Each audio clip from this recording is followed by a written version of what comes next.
नमस्कार। राम मंदिर के चढ़ावे में चोरी की जांच के लिए आज एसआईटी की टीम फिर अयोध्या पहुंच गई है। अब अनिल मिश्रा और गोपाल राव के साथ 10 लोगों से पूछताछ होगी। हो सकता है चंपत राय से भी दोबारा सवाल पूछे जाएं। पता यह लगा है कि एसआईटी की जांच का दायरा बढ़ गया है। एसआईटी को शक है कि महाकुंभ के दौरान भी बड़े पैमाने पर चढ़ावे में चोरी हुई है, उसकी भी जांच की जाएगी। आज अयोध्या पुलिस ने चढ़ावे की चोरी के आरोपी अविनाश शुक्ला को रिमांड पर लिया। अविनाश के कब्जे से ही चढ़ावे में चोरी की सबसे ज्यादा रकम बरामद हुई थी। अब सवाल यह है कि पुलिस ने जेल में बंद 8 आरोपियों में से सिर्फ अविनाश शुक्ला को ही रिमांड पर क्यों लिया? अविनाश शुक्ला के खिलाफ पुलिस को और क्या क्या सबूत मिले? जो लोग जेल में हैं उनके अलावा पुलिस की रडार पर और कितने लोग हैं? ट्रस्ट के मेंबर दिनेंद्र दास जी ने आज गोपाल राव पर क्या संगीन आरोप लगाए और चंपत राय को लेकर आज बीएचपी के अंतर्राष्ट्रीय अध्यक्ष आलोक कुमार ने क्या क्या कहा, यह सब मैं आपको बताऊंगा आज की बात में। लेकिन सबसे पहले बात करते हैं एसआईटी जांच की। आज एसआईटी के अफसर फिर अयोध्या पहुंचे। कल ही यूपी सरकार ने एसआईटी को जांच के लिए 15 दिन का वक्त और दिया था और आज दोपहर में लखनऊ के कमिश्नर विजय विश्वास पंत, लखनऊ रेंज के आईजी किरण एस और फाइनेंस डिपार्टमेंट के स्पेशल सेक्रेटरी नील रतन अयोध्या पहुंच गए। राम मंदिर के ट्रस्टी अनिल मिश्रा और मंदिर का मैनेजमेंट संभालने वाले गोपाल राव से पूछताछ की। खबर तो यह भी है कि चंपत राय से भी फिर पूछताछ होगी। इंडिया टीवी की संवाददाता रुचि कुमार ने बताया कि एसआईटी चढ़ावे की चोरी के सिलसिले में राम मंदिर के सेवादारों से भी सवाल किए जाएंगे। एसआईटी के सामने उन बैंक कर्मचारियों की भी पेशी होगी जो चढ़ावे की गिनती के काम से जुड़े हुए थे, क्योंकि एसआईटी को शक है कि चढ़ावे में चोरी का पाप सिर्फ उन 8 लोगों ने नहीं किया जो जेल में हैं। इस लूट में कई और लोग भी शामिल हो सकते हैं। पहले राउंड में एसआईटी ने करीब 150 लोगों से पूछताछ की थी। इनमें से ज्यादातर लोगों को चंपत राय और अनिल मिश्रा की सिफारिश पर रखा गया था। बहुत से लोग गोपाल राव के करीबी थे, इसलिए अब एसआईटी अनिल मिश्रा और गोपाल राव से गहन पूछताछ करेगी। सबसे ज्यादा सवाल गोपाल राव को लेकर ही उठ रहे हैं। आज निर्मोही अखाड़े के महंत और राम मंदिर ट्रस्ट के ट्रस्टी दिनेंद्र दास जी ने कहा कि जब से गोपाल जी अयोध्या आए हैं तब से ही ट्रस्ट में गड़बड़ियों की शुरुआत हुई। दिनेंद्र दास ने आरोप लगाया कि गोपाल जी को वैष्णव संप्रदाय के रीति रिवाज नहीं मालूम, वो अपनी मनमर्जी करते हैं, ट्रस्ट के मेंबर्स को एक दूसरे के खिलाफ उकसाते हैं। उन्हीं का दखल बढ़ने के बाद से चढ़ावा चोरी जैसे अपराध शुरू हुए। पूरी गलती गोपाल का ही है, गोपाल ही उलझा रहे सबको। गोपाल जी ऐसे बन गए कि वहाँ जाके सबको उलझा देते हैं। ये जो सबकी बुरा करके हमेशा उलझाने का प्रयास करते हैं। किसने? ये गोपाल जी। ये उत्तर प्रदेश है ना जी। उत्तर प्रदेश में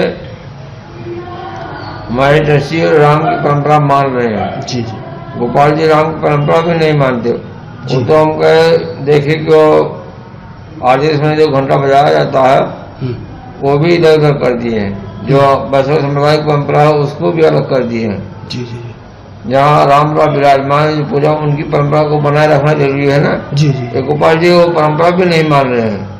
गोपाल बाहर के है ना, वो राजनीति करा रहे हैं। जी। उनको स्वाभिमान आगे सब बड़े हो जाए। अब एसआईटी इन सारे आरोपों पर गोपाल राव से पूछताछ करेगी। एसआईटी की जांच को लेकर ज्यादा जानकारी के लिए चलते हैं रुचि कुमार के पास। रुचि, अब ये दूसरे दौर की जांच में एसआईटी क्या करने जा रही है? पिछली बार से क्या अलग इस बार होगा?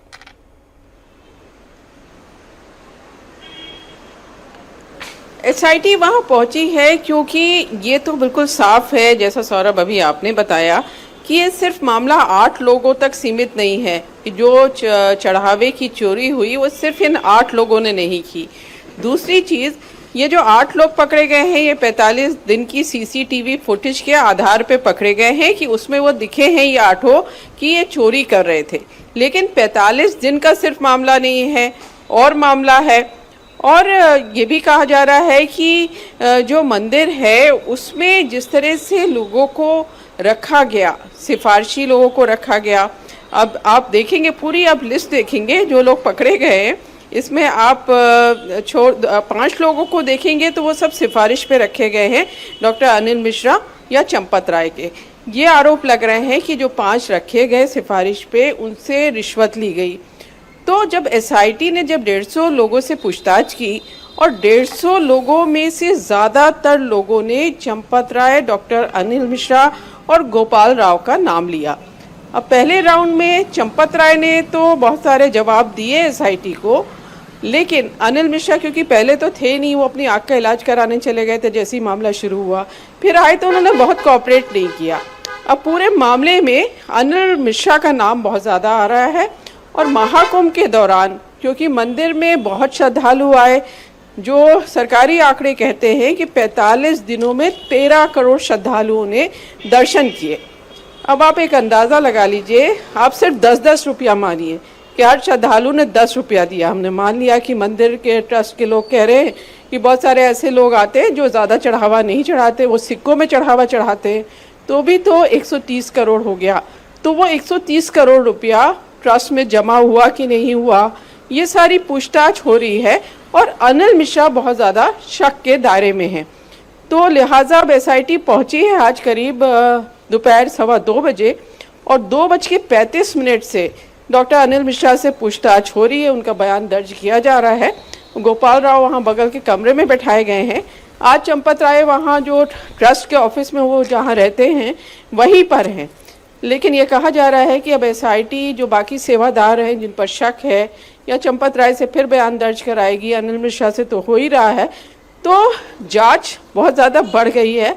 बहुत सारे लोग उसमें शक के दायरे में आ गए हैं और किसी को भी एसआईटी बार बार कह रही है कि क्लीन चिट नहीं दी गई है। तो अब दूसरा राउंड में एसआईटी गई है, तो ये सारी चीज़ें जो सवाल जवाब मिलने बाकी हैं उनके जवाब ढूंढने के लिए गई है और लोगों से पूछताछ होगी। बहुत सारे बयान जो सौरभ पहले हुए थे तो आमने सामने भी बैठाया जाएगा, ऐसे एसआईटी के ऑफिसर्स ने हमसे कहा है। जी रुचि, बहुत शुक्रिया आपका।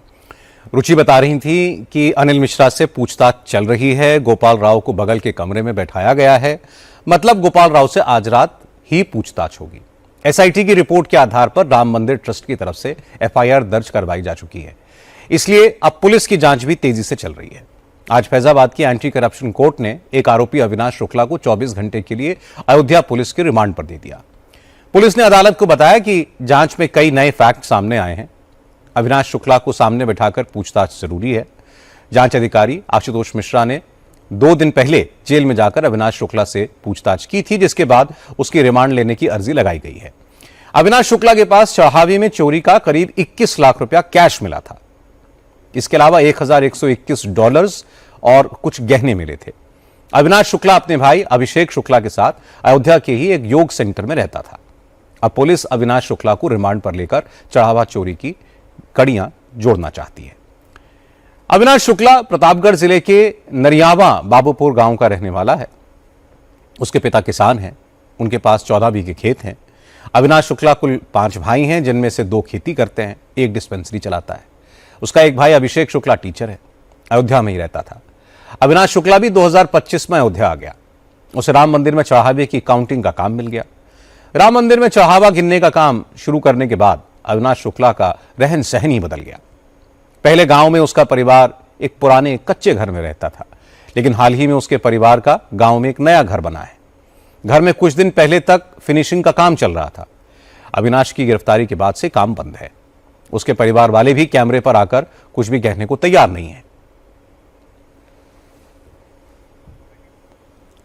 इसी बीच अविनाश शुक्ला के एक और भाई अमित शुक्ला का एक वीडियो सामने आया है। इस वीडियो में अमित शुक्ला हाथ में नोट लिए हुए दिख रहा है। अविनाश के भाई अमित शुक्ला ने करीब साल भर पहले यह वीडियो सोशल मीडिया पर पोस्ट किया था। इस वीडियो को देखकर अब कयास लगाए जा रहे हैं कि अविनाश के भाई के हाथ में जो पैसा दिख रहा है, क्या वो चढ़ावे की चोरी का है? अविनाश शुक्ला है कौन? क्या पूरी चोरी का मास्टरमाइंड अविनाश शुक्ला है, या माल समेटकर इसने अपने घर में रख लिया और खर्च नहीं कर पाया? चढ़ावा चोरी के गुनाहों का एक एक हिसाब कैसे किया जा रहा है, यह जानने के लिए हम चलते हैं पवन नारा के पास। पवन, अब जरा इस व्यक्ति के बारे में बताइए। इसके पास से इतना सारा रुपया कैश बरामद हुआ, गांव का घर पहले कैसा था, अब नया कैसा है, ये साफ दिखाई दे रहा है। क्या और क्या क्या बातें सामने आई से लेकर? देखिए, अभी अविनाश शुक्ला को मास्टरमाइंड कहना थोड़ा जल्दबाजी होगा, क्योंकि यह सच है कि अविनाश शुक्ला के पास सबसे ज्यादा कैश मिला है, 20 लाख के आसपास। लेकिन सबसे बड़ी बात यह है कि जिन 8 लोगों की गिरफ्तारी हुई है वो सब 8 लोग अयोध्यावासी हैं, 7 लोग अयोध्यावासी हैं। अविनाश शुक्ला ऐसे हैं जो प्रतापगढ़ में रहते हैं, वो यहां से दूर रहते हैं तो सवाल यह भी उठे कि क्या वो अपने हिस्से के पैसे को घर नहीं भिजवा पाए। उनके जीवन में जो बदलाव हुए वो काफी चौंकाने वाले हैं। घर पर 1800 स्क्वायर मीटर का जो घर आप दिखा रहे हैं वो हाल में ही बनकर तैयार हुआ है। एक बाइक है और यहां वो एक आश्रम में बिना किराए के रहते थे, क्योंकि जब शुरू में आए तो उनकी स्थिति ये थी कि वो आश्रम में शरण मांगने पहुंचे थे। उसके बाद उनकी जो प्रॉपर्टी बढ़ी, अब 20 लाख देखकर आपको लग सकता है ये मास्टरमाइंड है, लेकिन अभी तक पुलिस की जांच में यह खुलासा नहीं हुआ है कि चोरी का माल बटा कैसे। क्या जिसके हाथ में जो आया वो ले गया या फिर सब में बराबरी का बंटता था? इस सवाल का जवाब पुलिस के सूत्र अभी नहीं दे रहे हैं। तो सबसे पहली बात। दूसरी बात, 7 लोगों को पुलिस ने जब गिरफ्तार किया तो जानकारी मिली कि ट्रस्ट ने उन्हें सौंपा है। टिन्नू यादव अकेले ऐसे शख्स थे जो अपने घर हर रोज सुबह और शाम आ पा रहे थे। टिन्नू यादव के घर 1 लाख रुपए मिला है। तो अभी बहुत सारी कड़ियां खुलना बाकी है, लेकिन सोचिए 8 दिन हो चुके एफआईआर को। 25 तारीख को एफआईआर हुई थी। आज अविनाश शुक्ला के घर पुलिस पहुंची है। क्या सबूत बचे होंगे, क्या दस्तावेज बचे होंगे, आप इस बात का अंदाजा लगाइए। स्पष्ट है पुलिस, एसआईटी या मंदिर प्रशासन की तरफ से जो 8 नामों की सूची दी गई उन्हीं डॉटेड लाइंस पर चल रही है। 8 की संख्या 9 नहीं हुई, 8 की संख्या 7 नहीं हुई। पुलिस कह रही है कि बीएनएस हमें 90 दिन का वक्त देता है, हम गहन जांच कर रहे हैं। और सबसे बड़ी बात, अभी तक जो जानकारी सामने आई है, कितना कैश बरामद हुआ वो ट्रस्ट ने पुलिस को बताया, कितनी प्रॉपर्टी है वो मीडिया ने जनता को दिखाया। तो पुलिस ने 8 दिन में क्या हासिल किया वो स्पष्ट तौर पर नहीं बता पाई है। भले ही वो इस बात को गोपनीय माने, लेकिन भारत की आम जनता जानना चाहती है कि पिछले 8 दिन में पुलिस क्या कर रही है। क्यों ब्रीफिंग नहीं होनी चाहिए? एक तरफ ट्रस्ट की चुप्पी, एक तरफ पुलिस की चुप्पी। पवन, बहुत शुक्रिया आपका। चढ़ावा चोरी के गुनाहों का एक एक करके हिसाब हो रहा है। चोरी के एक और आरोपी लवकुश मिश्रा के घर पर अब बुलडोजर चलाने की तैयारी है। लवकुश मिश्रा ने अयोध्या के शहादतगंज मोहल्ले में अपनी वाइफ सुप्रिया मिश्रा के नाम से एक प्लॉट खरीदा था। इस प्लॉट पर वो 3 मंजिला घर बनवा रहा था। प्लॉट और इस पर कंस्ट्रक्शन की कुल लागत 1 करोड़ रुपए से ज्यादा की बताई जा रही है। हालांकि लवकुश की गिरफ्तारी के बाद कंस्ट्रक्शन का काम बंद कर दिया गया था। अब अयोध्या डेवलपमेंट अथॉरिटी ने लवकुश मिश्रा की वाइफ को इस मकान को लेकर नोटिस भेजा है। एडीए का कहना है कि कंस्ट्रक्शन के दौरान कई नियमों को तोड़ा गया। इस बारे में प्लॉट की मालकिन सुप्रिया से जवाब तलब किया गया, उनसे जवाब तलब किया गया है और अगर 7 दिन के अंदर संतोषजनक जवाब नहीं मिले तो फिर बुलडोजर एक्शन हो सकता है। प्राधिकरण नियमित रूप से जो हमारे यहाँ जो कोई भी भवन बनता है उसकी निगरानी करते रहते हैं ना। हमारे यहाँ जेई प्रवर्तन होते हैं, वो सब देखते रहते हैं। भी होटल है, कोचिंग है, रेजिडेंशियल भी है, कमर्शियल बिल्डिंग है। तो उसी संदर्भ में एक नोटिस कल सुप्रिया मिश्रा वाइफ ऑफ लवकुश मिश्रा का जी। तो क्या है सर नोटिस इशू हुआ है? नोटिस इशू हुआ है कि आपका निर्माण जो है जी वो हमारे जो प्राधिकरण का एक्ट है उसके विरुद्ध प्रतीत होता, तो कृपया अपना जवाब दाखिल करें। तो कब तक का समय दिया गया है सर? और जवाब नहीं दिया कानून तो क्या के मुताबिक समय दिया गया है। अब उसका जवाब जब आएगा जी तो उसके हिसाब से फिर जो भी कानूनी प्रावधान होंगे वो किया जाएगा। तो उनके घर का कुछ निरीक्षण भी किया गया? निरीक्षण तो करते हैं ना प्रवर्तन वाले जी, उसके बाद ही नोटिस की कार्रवाई होती है। अब इस लवकुश के बारे में बहुत कुछ मैंने आपको बताया। एक बार अब चलते हैं अभय पराशर के पास। अभय, आप अपनी तरफ से काफी कुछ खोजबीन कर रहे हैं। इस लवकुश के बारे में क्या पता चला है? इसके घर पर बुलडोजर भी चल सकता है? देखिए, जिस तरीके से अयोध्या डेवलपमेंट अथॉरिटी ने यह बयान दिया है कि वो नजर रखते हैं, अगर कोई भी निर्माण होता है, कुछ कमियां पाई गई हैं, नक्शे से लेकर तमाम ऐसी कुछ ना कुछ कमियां पाई गई होंगी। यही वजह है कि एक नोटिस सुप्रिया को माफ कीजिएगा, सुप्रिया को एक नोटिस जी अभय, जी। इस पूरे मामले के अंदर लवकुश ने अपनी पत्नी के नाम ये जमीन खरीदी और जमीन खरीदने के बाद इस मकान का जो निर्माण करवाया। सौरभ, हम उस घर में गए थे, बहुत आलीशान बड़ा मकान ये बनाया जा रहा था, 3 मंजिला मकान।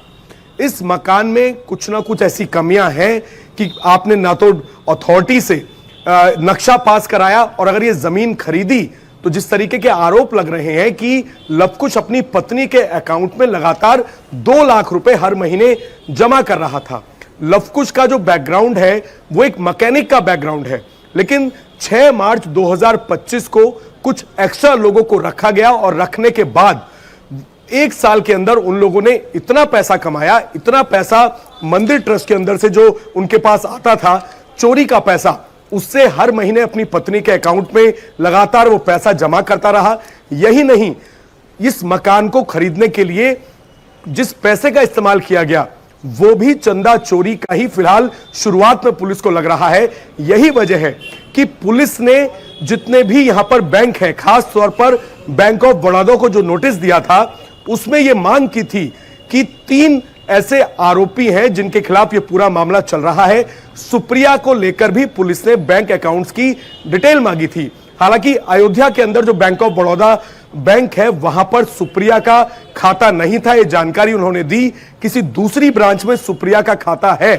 तो पुलिस लगातार लवकुश ने पैसा किस तरीके से अपनी बीवी के नाम पर इन्वेस्ट किया, इन तमाम कड़ियों को जोड़ रही है। और अब अयोध्या डेवलपमेंट अथॉरिटी ने भी इस जमीन की पड़ताल शुरू कर दी है। और जिस तरीके से कानून, जो सुप्रीम कोर्ट की गाइडलाइंस है कि 7 दिन का समय दिया जाता है, अगर 7 दिन में आपने कोई संतोषजनक जवाब नहीं दिया तो आगे बुलडोजर कार्रवाई होनी है, दोबारा से नोटिस देना है, उस पर विचार किया जा सकता है। अबे आप बने रहे हमारे साथ। एक बात तो तय लग रही है कि अनिल मिश्रा और गोपाल राव पर शिकंजा कस रहा है, उनकी मुश्किलें बढ़ सकती हैं, क्योंकि जो लोग गिरफ्तार हुए हैं उनमें से ज्यादातर अनिल मिश्रा की सिफारिश पर रखे गए थे। पूछताछ में सबने अनिल मिश्रा का, गोपाल राव का नाम लिया है, इसलिए अब ये दोनों भी लपेटे में आ रहे हैं। जहां तक दूसरे आरोपियों का सवाल है तो अविनाश शुक्ला को तो पुलिस ने रिमांड पर ले लिया है, बाकी आरोपियों को भी रिमांड पर लिया जाएगा। पुलिस अब इन सभी आरोपियों की संपत्तियों का ब्यौरा जुटा रही है। जो कभी ऑटो चलाते थे, ठेला लगाकर पानी बेचते थे, डिलीवरी बॉय थे, वो सब करोड़पति कैसे हो गए? इनके आलीशान घर कैसे बन गए? क्या ये सब चढ़ावे की लूट के माल की संपत्ति है? पुलिस ये भी पता लगा रही है कि चढ़ावे में चोरी सारे आरोपियों ने अलग अलग की या ये सभी लोग एक पाप का गिरोह बनाकर कर रहे थे। क्या लूट के माल का बंटवारा भी किया जाता था? इसमें किसका कितना हिस्सा था? और इस लूट में गिरफ्तार किए लोगों के अलावा और कौन कौन लोग शामिल थे? इन सारे सवालों के जवाब पुलिस खोजेगी, इसलिए थोड़ा इंतजार करना पड़ेगा। इस बीच अयोध्या में वकीलों ने चढ़ावा चोरी के केस में बड़े लोगों के नाम एफआईआर दर्ज करने की मांग तेज कर दी है। आज अयोध्या बार एसोसिएशन ने पुलिस को तहरीर देकर चंपत राय, अनिल मिश्रा और गोपाल राव के ऊपर केस दर्ज करने की मांग की। अयोध्या बार एसोसिएशन के मेंबर्स डिस्ट्रिक्ट हेडक्वार्टर से मार्च करते हुए अयोध्या की सिविल लाइंस पुलिस चौकी पहुंचे। चंपत राय, अनिल मिश्रा और गोपाल राव के खिलाफ मुकदमा दर्ज करने के लिए रिटन कंप्लेंट दी। वकीलों की प्रोटेस्ट मार्च के दौरान पुलिस ने काफी कड़ा बंदोबस्त कर रखा था। ये वकील नारेबाजी करते हुए जब रामपथ से गुजर रहे थे, उस वक्त उनके पुलिस के साथ धक्का मुक्की भी हुई। वकीलों ने पुलिस के बैरिकेड हटा दिए। इसके बाद बड़े अधिकारियों ने वकीलों को समझा बुझाकर हालात को काबू में किया और उनसे शिकायत की कॉपी रिसीव की। अभी हम लोगों ने अपने संघ के निर्देश के अनुसार जो है यहाँ पे थाने पर कापी दे दिया गया है।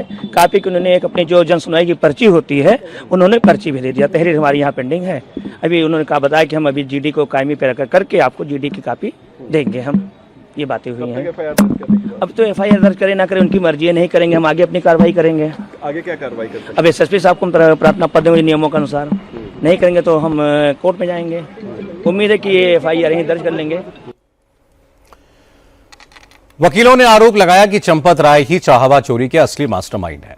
उन्होंने जमीनों के सौदे में भी अनिल मिश्रा के साथ मिलकर खूब हेराफेरी की है। वकीलों ने वार्निंग दी कि अगर चंपत राय और अनिल मिश्रा एक हफ्ते के अंदर अयोध्या छोड़कर नहीं जाते तो फिर बड़ा आंदोलन होगा। 500 साल बाद यार, इतना संघर्ष करने के बाद हम लोग एक मंदिर पाए इस दिन के लिए। इस दिन के लिए आप बताइए हमको, ऐसा करना चाहिए था। और उनके 100-150 लोग, 250 लोग पूरे मंदिर पे कब्जा करके बैठ के पूरा लूट के कितनी छत हुई यार। इंटरनेशनल बुराई, अमेरिका से फोन मेरे पास आ रहा है कि मैंने भी पैसा दिया था राम मंदिर में, चढ़ावा के लिए दिया था। क्या हुआ उसका? क्या जवाब दूं उसको? कहां से फोन नहीं आ रहा यार मेरे पास? क्या बोलूं, क्या बात करूं? मैं यही कहूं, क्या भगवान राम को मैं छोड़ दूं यार? ठीक है, हमारे अयोध्या वासियों के लिए भगवान केवल हमको मिले, कोई बात नहीं है। ठीक है, ये लोग बाहर से आए, बहुत टेंडर फाटा लिए, बहुत कुछ किए, बहुत कमाए, कमा रहे हैं, सब कुछ हाईजेक उन्हीं का अयोध्या में, सारा सिस्टम हाईजेक है। वो जो चाहते हैं वही अयोध्या में होता है। तो क्या चंपक राय अगर ईमानदार था तो लोग ऐसे क्यों कह रहे हैं? अगर वो कहीं से ईमानदार होता तो कुछ दिखता नहीं। आप बताइए, भाग गया, मिल नहीं रहा है। 20,000 करोड़, 20,000 करोड़ का मामला नहीं है, कम से कम 1 अरब रुपए की चोरी का मामला है।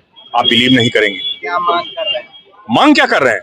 चंपत राय किसी तरह से, जो पूरी टीम है, पूरा उत्तर प्रदेश छोड़ दे।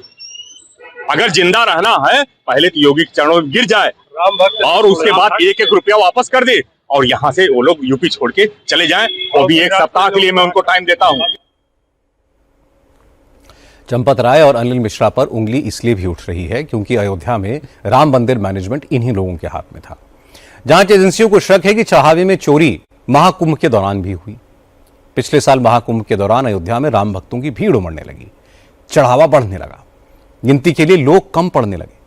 इसके बाद चंपत राय और अनिल मिश्रा ने चढ़ावे की काउंटिंग के लिए 10 नए लोगों को रखने का फैसला किया। ये सभी आरएसएस और विश्व हिंदू परिषद से जुड़े हुए थे। 2 मार्च 2025 को चंपत राय इन सब लोगों से खुद मिले। इसके बाद 4 मार्च 2025 को ट्रस्टी अनिल मिश्रा ने इन सबका इंटरव्यू लिया और 6 मार्च 2025 से इनको काम पर आने के लिए कह दिया गया। उस वक्त काउंटिंग के लिए रखे गए नए स्टाफ को कोई आई कार्ड तक नहीं दिया जाता था। उनको एक ड्यूटी शीट दी गई थी, उसी को दिखाकर ये सब मंदिर कैंपस में एंट्री करते थे। कुंभ में ज्यादा चढ़ावा आने की वजह से गिनती का काम भी 2 जगह हो रहा था। एक तो तीर्थयात्रियों के लिए बने फैसिलिटेशन सेंटर में काउंटिंग होती थी, इसके पास ही एक पुलिस चौकी थी। कुंभ के बाद के कई महीनों तक इस पुलिस चौकी में ही चढ़ावे की गिनती हो रही थी। अनुकल्प मिश्रा, करुणेश पांडे, लवकुश मिश्रा और अविनाश शुक्ला को शुरुआत में पुलिस चौकी में ही गिनती के काम में लगाया गया था। जिन 10 लोगों को काउंटिंग के काम पर रखा गया था उनमें से 4 लोगों ने नौकरी छोड़ दी, तो उनकी जगह टिन्नू यादव के भतीजे मनीष यादव और रमाशंकर मिश्रा को नौकरी पर रख दिया गया। इनको चंपत राय की सिफारिश पर नौकरी मिली क्योंकि राम मंदिर कैंपस में चंपत राय की ही चलती थी। चंपत किसी की नहीं सुनते थे और अगर कभी कोई उन्हें सलाह दे या उनकी बात काटे तो वो बड़ी सख्ती से उसे चुप करा देते थे।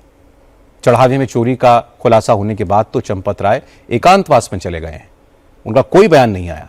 लेकिन अयोध्या में चंपत राय का कैसा जलवा था, इसका बखान 2 साल पहले खुद चंपत राय ने अपनी जुबानी किया था कि किस तरह उन्होंने अपने ऊपर आरोप लगाने वालों को गाली देकर उनका मुंह बंद करा दिया था। 5-7 साल बाद समझ में आएगा कि यहाँ कोई किराए के मकान में नहीं रहता है। 4 साल पहले जिस जमीन की कीमत एकड़ में थी आज वो फीटों में आ गई है। मेरे ऊपर यहाँ एक आरोप लगा था, 2020 में चंपत राय ने 1 करोड़ रुपए की जमीन 18 करोड़ में खरीद ली, खूब छपा। और मैंने पत्रकारों को जितनी बुरी तरह से मैं फटकार सकता था, बदतमीज, बेवकूफ, नालायक, गधा, अज्ञान, वो मेरी प्रशंसा करते हैं। पत्रकारों के साथ जिस तरह से मैं बिहेव करता हूं और वो आरोप सब गायब हो गए और मैंने यही कहा था मेरे ऊपर आरोप लगते रहते जा पर नालायक। और मैंने वीडियो पर बोली ये सारी बातें, वीडियो पर। अनुकल्प मिश्रा, अविनाश शुक्ला, लवकुश मिश्रा, रमाशंकर मिश्रा, करुणेश पांडे और मनीष यादव, इनको नौकरी तो चंपत राय की सिफारिश पर मिली, लेकिन इन सबको वाराणसी की सैनिक सिक्योरिटी एजेंसी के जरिए स्टेट बैंक ने हायर किया था। मतलब एजेंसी ने इन सबको काउंटिंग के लिए बैंक को मुहैया कराया था। लेकिन सैनिक सिक्योरिटी एजेंसी के मालिक गौरव सिंह का कहना है कि बैंक ने उनसे हाउसकीपिंग स्टाफ मांगा था। इन सब से राम मंदिर में चढ़ावे की गिनती कराई जाएगी, ये जानकारी बैंक ने सिक्योरिटी एजेंसी को नहीं दी थी। मामला ये था कि हम लोग को मंदिर से कोई मतलब नहीं है, जो भी मतलब है वो स्टेट बैंक का, हम लोग उनके वेंडर हैं। जो भी व्यक्ति दिए गए वो स्टेट बैंक को दिए गए। अब उनको उन्होंने किस यूज़ में लिया ये कहना अभी हमारे मतलब परिधि से बाहर है, क्योंकि जांच एजेंसियां उस पर जांच कर रही हैं। दूसरी चीज़, जो भी व्यक्ति थे वो यहाँ का कोई व्यक्ति नहीं था, जैसा लोग भ्रम फैला रहे हैं। जो भी वे थे वो अयोध्या से ही लोग उनका चयनित हुआ था और वो उनके माध्यम से ही रखे गए थे। हमारे एजेंसी से लगभग वहाँ पर 20-22 आदमियों का वो चयन हुआ था जो उनके द्वारा लिस्ट दी गई थी। जो भी आदमी गया था उनका बाकायदा उनका फॉर्म भराया गया, उनका आधार है, उनका पैन कार्ड है, उनका पूरा प्रोसेस करके उनको भेजा गया है। हालांकि विश्व हिंदू परिषद का कहना है कि चंपत राय की निगरानी में कमी जरूर रही, लेकिन चढ़ावा चोरी में शामिल होने का इल्जाम चंपत राय पर नहीं है। वीएचपी के अंतर्राष्ट्रीय अध्यक्ष आलोक कुमार ने कहा कि चंपत राय की निष्ठा संदेह से परे है।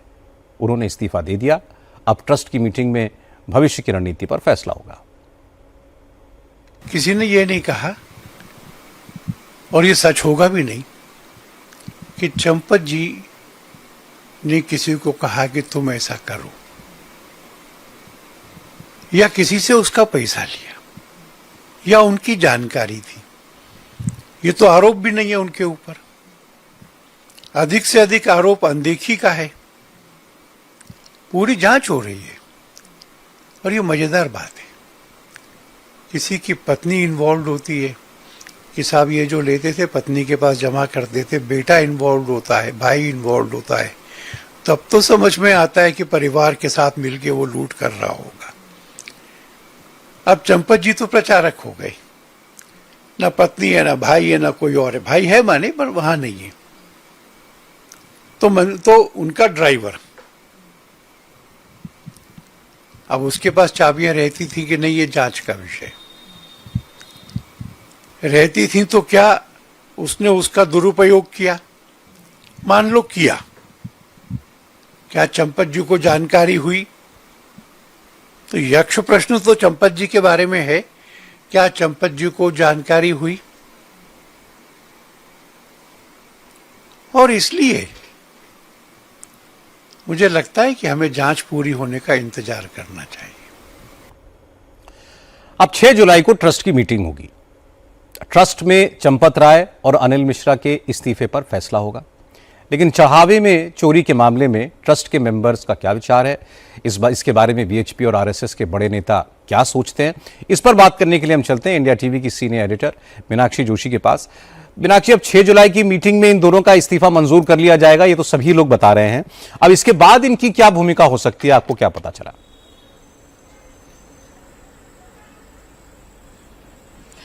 देखिए सौरभ, पहले तो मैं इंडिया टीवी के दर्शकों को ये जानकारी दे दूं कि चंपत राय को लेकर बड़े सवाल हैं कि वो इस वक्त कहां पर हैं, क्या वो मंदिर परिसर में हैं, क्या वो मंदिर के कामकाज में अभी भी इन्वॉल्व हैं।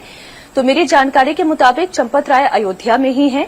वो राम मंदिर परिसर से कुछ किलोमीटर की दूरी पर एक गेस्ट हाउस में मौजूद हैं। राम मंदिर के कामकाज से उन्होंने अपने आप को बिल्कुल अलग कर लिया है।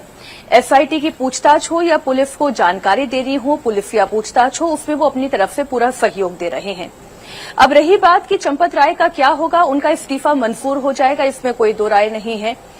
चंपत राय पर यदि लीगली हम देखें तो उनके ऊपर ना अभी तक की एसआईटी की रिपोर्ट में और ना ही पुलिस की पूछताछ में कोई ऐसा साक्ष्य सामने आ सका है जो ये साबित करता हो कि चंपत राय के निर्देश पर, उनके आदेश पर या फिर उनके संरक्षण में ये चोरी होती रही है।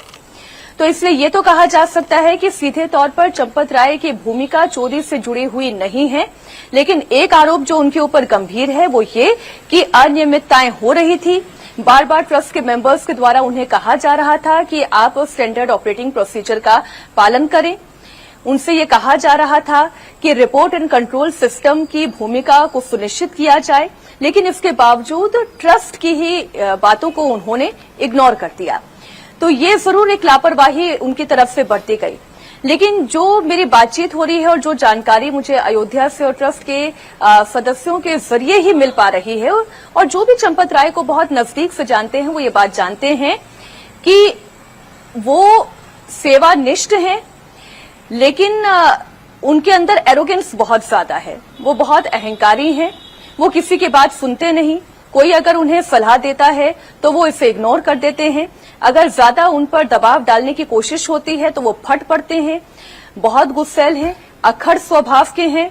तो ये आप कह सकते हैं कि चाहे वो स्टैंडर्ड ऑपरेटिंग प्रोसीजर हो, चाहे रिपोर्टिंग एंड काउंटिंग सिस्टम हो, चाहे लोगों की भर्ती हो, उनकी हायरिंग को लेकर भी जो प्रक्रिया का पालन होना चाहिए था, उन्होंने इस प्रक्रिया का पालन नहीं किया। लेकिन अभी तक ऐसा कोई साक्ष्य और कोई सबूत नहीं मिला है और ना एफआईआर में उनका नाम है जो ये कह सके कि आने वाले दिनों में चंपत राय पर कोई कानूनी वार हो सकता है। हाँ, अनियमितता और लापरवाही का आरोप जरूर है। रही बात अनिल मिश्रा की, तो अनिल मिश्रा के लिए मुसीबतें जरूर बढ़ सकती हैं सौरभ, और उसके पीछे कारण ये है कि जो हमारे सूत्र बता रहे हैं, तकरीबन 2000 वर्ग फुट में फैला हुआ अयोध्या में ही जो उनका घर है, उसके भी अभी विस्तार का काम किया जा रहा था और बकायदा घर में ही लिफ्ट लगाने की प्रक्रिया भी चल रही थी। जो उनका अपना होम्योपैथिक सेंटर है, जहां पर वो पहले बैठा करते थे और अब उनका बेटा वहां चलाता है इस होम्योपैथिक सेंटर को, वो फिलहाल बंद है, अभी वहां पर कामकाज नहीं हो रहा है। जो उनका पुश्तैनी गांव है, वहां पर उनकी जो पैतृक संपत्ति है, इसके अलावा जो नई संपत्ति और खेती की जमीन है, उसकी भी जांच की जा रही है और अकाउंट डिटेल्स भी खंगाली जा रही है। तो अनिल मिश्रा के ऊपर संदेह की सुई इस वक्त ज्यादा गहराई हुई है बनिस्बत चंपत राय। बहुत शुक्रिया मीनाक्षी आपका। चंपत राय और अनिल मिश्रा की राम मंदिर ट्रस्ट से विदाई तय है। चंपत राय अयोध्या भी छोड़ देंगे, उन्हें कहीं दूर भेजा जाएगा। अनिल मिश्रा का क्या होगा यह बाद में पता चलेगा। यह तो साफ है कि रामलला के चढ़ावे में लूट का महापाप हुआ, करोड़ों राम भक्तों की भावनाएं आहत हुई, कुछ पापी तो जेल पहुंच गए हैं। उन्होंने लूट के माल से जो संपत्तियां बनाई वो भी सामने आ रही हैं, लेकिन अभी इन सवालों का जवाब मिलना बाकी है कि चढ़ावे की चोरी कब से हो रही थी, लूट कितने की हुई, इस लूट में और कितने लोग हैं। पुलिस जांच कर रही है, एसआईटी भी अपने काम में लगी है। योगी आदित्यनाथ ने राम भक्तों से वादा किया है कि जो भी इस पाप में शामिल है, चाहे वो कितना भी बड़ा हो, बचेगा नहीं। रामलला के चढ़ावे में से चोरी की गई पाई पाई वसूली जाएगी, और योगी जो कहते हैं वो करते हैं, इसलिए सबको जांच का पूरा होने का इंतजार करना चाहिए। अब सियासत के मैदान में आपको लेकर के चलते हैं। तृणमूल कांग्रेस पर कब्जे की लड़ाई अब चुनाव आयोग पर चली गई है। बंगाल विधानसभा में leader of opposition Ritabrata Banerjee की अगुवाई में पार्टी के नेताओं के एक डेलीगेशन ने इलेक्शन कमीशन की फुल बेंच से मुलाकात की। ऋतुव्रत बैनर्जी ने चुनाव आयोग से कहा कि पार्टी के ज्यादातर विधायक, पार्षद और कार्यकर्ता उनके साथ हैं, इसलिए अगर तृणमूल कांग्रेस उन्हीं का गुट है, उन्हें पार्टी का नाम और चुनाव चिन्ह भी मिलना चाहिए। ऋतुव्रत ने इलेक्शन कमीशन को बताया कि तृणमूल कांग्रेस के अंदर संगठनात्मक बदलाव किए गए हैं। 22 जून को कोलकाता में हुए प्रतिनिधि सत्र में नए अध्यक्ष और उपाध्यक्ष चुने गए थे। इस दौरान एक नई नेशनल वर्किंग कमेटी बनाई गई। अध्यक्ष से लेकर महासचिव और कोषाध्यक्ष सब लोगों को बदल दिया गया।